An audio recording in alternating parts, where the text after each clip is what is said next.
Glad you're here for Unintended Consequences, episode 25 for June 8th, 2026. Monday, a fresh case to chew on as the week begins.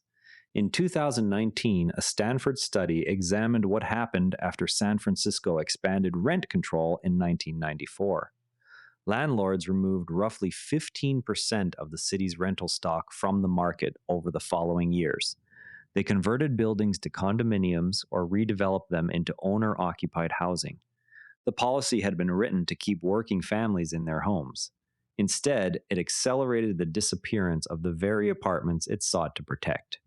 That outcome matters because it shows how a rule meant to preserve access can quietly shrink the pool of options for the next wave of residents who never had a unit to begin with.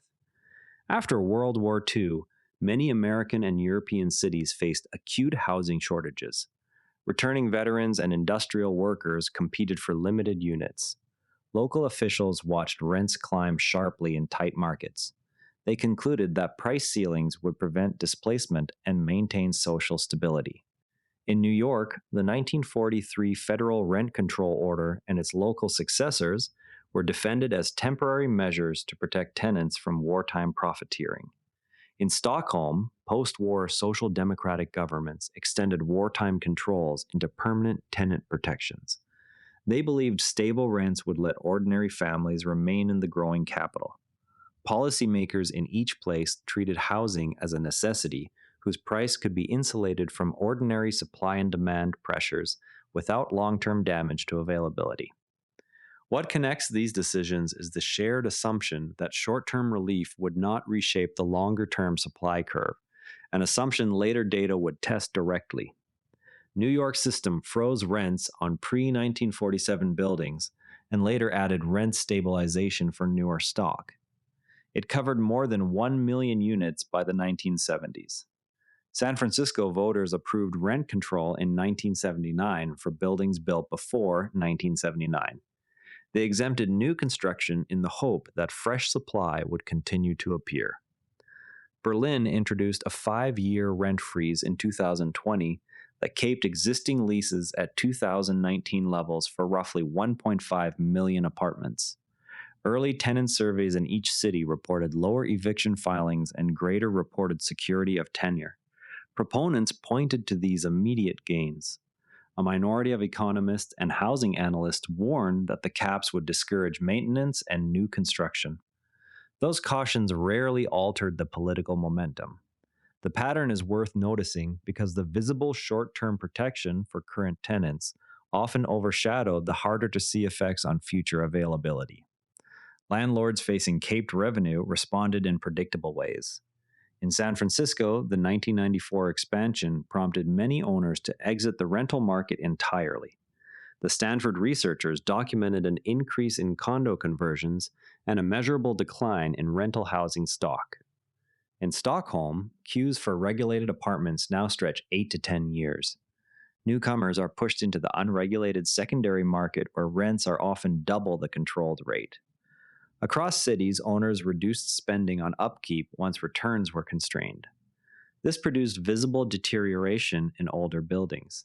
Tenants lucky enough to hold controlled units became less likely to move even when jobs or family needs changed.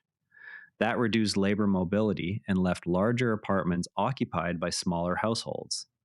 The resulting shortage spilled into uncontrolled segments.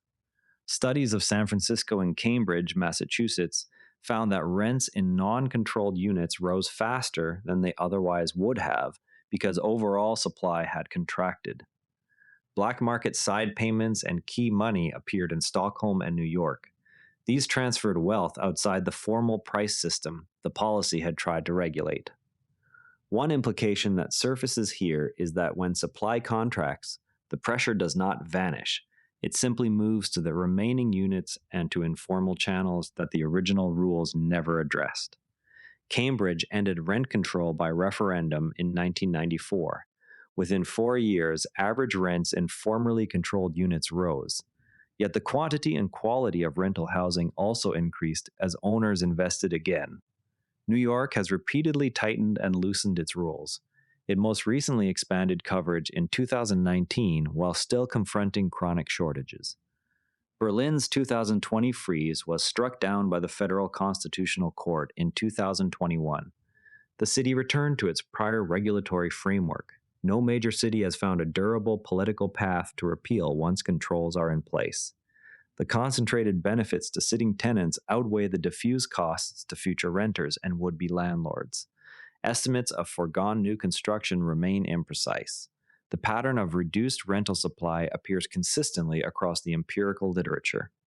What stands out in these reversals is how difficult it becomes to restore balance once sitting tenants have adapted their budgets and expectations around the controlled price.